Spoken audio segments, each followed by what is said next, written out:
Hello అండి, welcome to Tanvi talks. ఇవాళ ఈ వీడియోలో కట్టె పొంగల్ ఎలా చేయాలో చూసేద్దామండి. చాలా టేస్టీగా ఉంటుంది అండ్ అలాగే చాలా సింపుల్ ప్రాసెస్ కూడాను. ఈ కట్టె పొంగల్ అనేది మనము ఎట్లా శ్రావణ మాసం స్టార్ట్ అయింది కాబట్టి ఇది మనం అమ్మవారికి ప్రసాదం కింద కూడాను సమర్పించవచ్చు అనమాట. లేట్ చేయకుండా ప్రాసెస్కి వెళ్ళిపోదాం. ముందుగా నేను ఇక్కడ కుక్కర్లో చేస్తున్నాను అనమాట ఈ ప్రాసెస్ అంతా కూడాను. ఇక్కడ నేను ఒక గ్లాసు బియ్యానికి ఒక గ్లాసు పప్పు తీసుకున్నానండి, పెసరపప్పు అనమాట. వీటిని శుభ్రంగా 2-3 సార్లు కడుక్కొని కుక్కర్లో కాబట్టి 3 గ్లాసులు వాటర్ అయితే తీసుకుంటున్నాను అనమాట. ఇలాగా 3 గ్లాసెస్ వాటర్ పోసేసుకొని మనము 3 విజిల్స్ వచ్చేంత వరకు కూడాను కుక్కర్ పెట్టుకుందామండి. ఇప్పుడు ఇందులోకి రుచి సరిపడినంత సాల్టు అలాగే ఒక 1/2 టీ స్పూన్ పసుపు వేసుకున్నాను అనమాట. వేసుకొనేసేసి స్టవ్ ఆన్ చేసుకొని గ్యాస్ మీద పెట్టుకొని ఒక 3 విజిల్స్ రానిద్దామండి.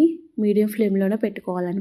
ఇవి ఉడికే లోపల మనము తాలింపుకి రెడీ చేసుకుందామండి. నేను ఇక్కడ 2 పచ్చిమిర్చిని వీడియోలో చూపిస్తున్నట్టుగా ఇలాగా సన్నగా కట్ చేసుకుంటున్నాను అనమాట. మనకి కట్టె పొంగలికి మెయిన్ తాలింపేనమాట. తాలింపే చాలా టేస్ట్ వస్తుందన్నమాట. కాబట్టి తాలింపుకి కోసం ఇలాగా సన్నగా కట్ చేసుకున్నానండి పచ్చిమిర్చి. అలాగే చూస్తున్నారు కదా, అల్లాన్ని కూడాను వీడియోలో చూపిస్తున్నట్టుగా చిన్న చిన్న ముక్కలుగా కట్ చేసుకుందాము. చూస్తున్నారు కదా, వీడియోలో చూపిస్తున్నట్టుగా ఇలాగా చిన్న చిన్న ముక్కలుగా అయితే కట్ చేసి పెట్టుకున్నాం అనమాట. ఇప్పుడు తాలింపుకి ఏమేమి కావాలో చూసేద్దామండి. ఇలాగా 2 పచ్చిమిర్చి సన్నగా కట్ చేసి పెట్టుకున్నవి, అలాగే చిన్న అల్లం ముక్క ఇలాగా చిన్న ముక్కలుగా కట్ చేసుకున్నాను అనమాట. అలాగే జీడిపప్పు, అలాగే ఇక్కడ 1 స్పూను మిరియాలు తీసుకున్నానండి. ఆవాలు, జీలకర్ర, కొత్తిమీర అండ్ కరివేపాకు అనమాట. ఇవి తాలింపు కావాల్సినవి అనమాట.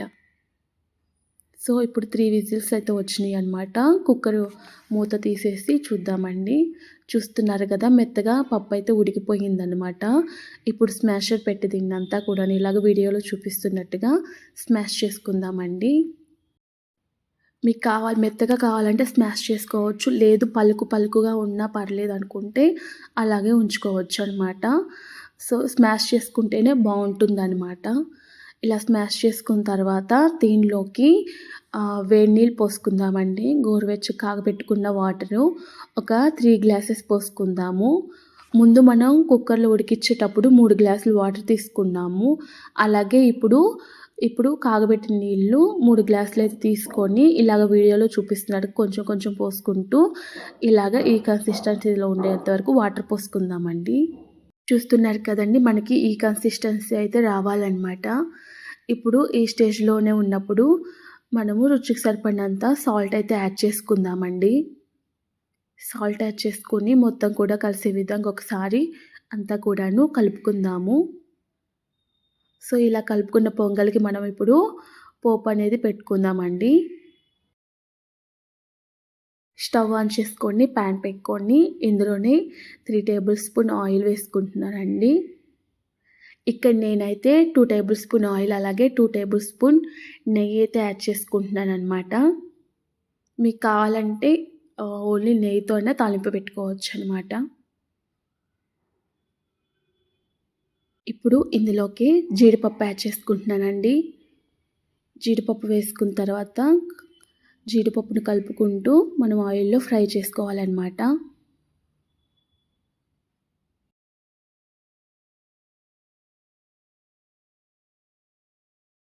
ఇవి కాస్త ఫ్రై అయిన తర్వాత ఇందులోనే ఆవాలు, జీలకర్ర వేసుకుందామండి.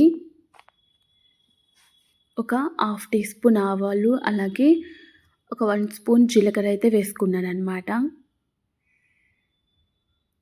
ఇవి కూడాను ఫ్రై అయిన తర్వాత ఇందులోనే ముందుగా కట్ చేసి పెట్టుకున్న పచ్చిమిర్చి ముక్కలు వేసుకుందామండి. అలాగే కరివేపాకు, సన్నగా కట్ చేసి పెట్టుకున్న అల్లం ముక్కలు కూడాను వేసుకుందాము. అన్నీ వేసుకొని ఒకసారి అల్లాన్ని కూడాను ఆయిల్లో ఫ్రై అయ్యే విధంగా ఒకసారి అంతా కూడాను కలుపుకుందామండి. ఈ ప్రాసెస్ అంతా కూడాను మనకి సిమ్లో పెట్టుకొని చేసుకుంటే మనకి అన్నీ కూడాను మాడిపోకుండా అన్నీ ఈవెన్గా ఫ్రై అవుతాయి అన్నమాట.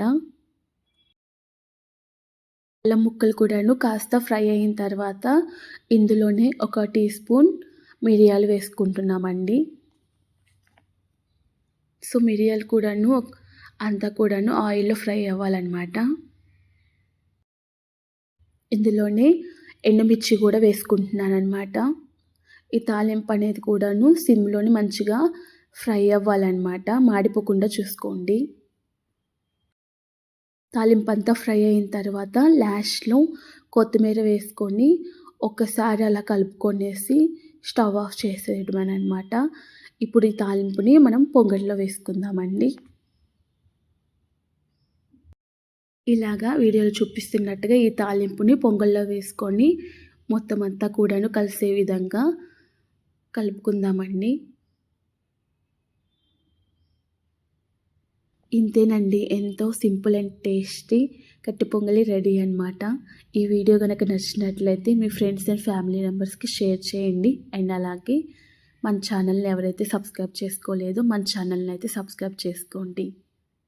అలాగే ఈ కట్టె పొంగలి మీరు కూడా ట్రై చేసి ఎలా వచ్చిందో నా కామెంట్ బాక్స్లో కామెంట్ చేయండి. Thanks for watching.